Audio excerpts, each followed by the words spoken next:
According to a survey conducted for Historica Canada, only 1 in 4 Canadians was familiar with the historical achievements of Lucy Maude Montgomery, author of the acclaimed Anne of Green Gables series. Even worse, fewer than 1 in 5 Canadians knew anything about Nellie McClung or Agnes MacPhail, 2 women who played a key role in gaining the right to vote for all women. These survey results show that we still have a long way to go to make Canadians more aware of our country's rich history. Some good work is being done with newcomers to our country. The federal government provides them with a study guide called Discover Canada. In addition to providing information about Canada today, Discover Canada devotes approximately 10 pages to a chronological overview of key events in our history. Any immigrant who wishes to become a citizen must pass a citizenship test that includes questions about Canada's history.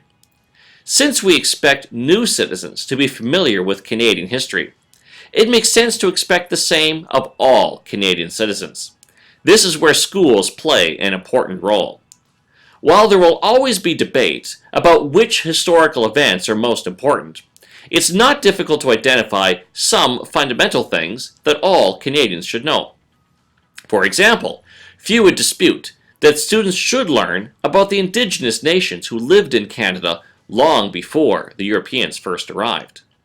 Students should also learn about major achievements such as Samuel de Champlain's founding of Quebec City in 1608, Confederation of 1867, Canada's substantial contributions during the 2 World Wars, and the patriation of the Constitution in 1982.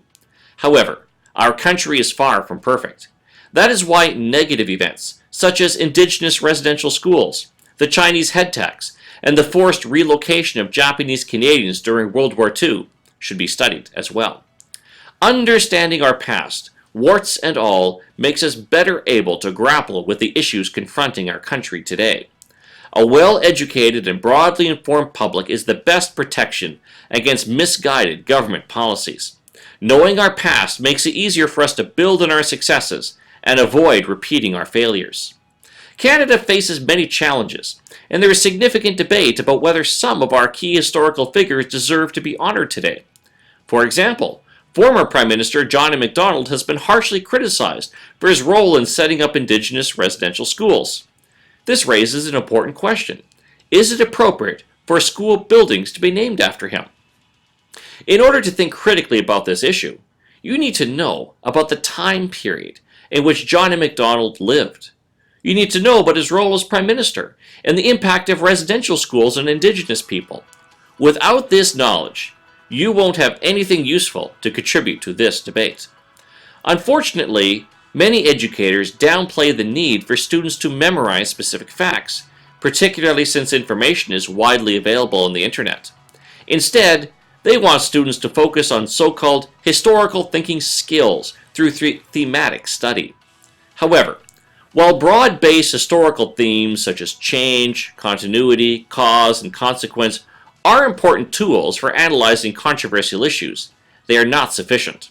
Themes and overarching frameworks are useless unless they are situated within a rich content knowledge base. Thus, there is still a place for teacher-led instruction and textbooks that place events in proper chronological order. If we want our students to become critical thinkings, we need more Canadian history in our schools. I'm Michael Zwagstra. Join me next time as we explore how to make our schools better.